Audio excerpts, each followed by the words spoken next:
Welcome to this episode of Ejeni's Pantry, where we make different delicious delicacies, or we call it here the 3Ds. These are meals that you can make with ingredients you already have in your home easily and quickly. All right, let's get into it. So I have 2 cups of Nutella here. I measured it, and I have, what is this? A quarter cup of flour. I have 2 teaspoons of baking powder. I have no idea what I'm putting in there, but let's just try it out. I have 2 eggs, okay? Let's get right into it. So just pour everything in. Just dump it in.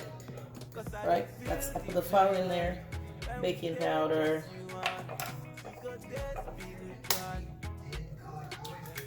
I know in baking you're supposed to kind of put it away, like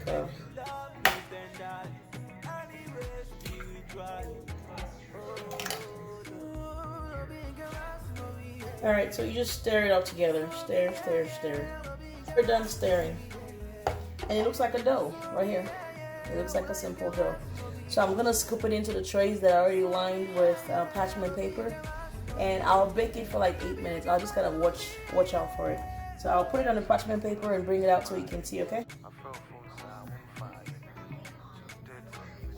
So I have some already lined up trays.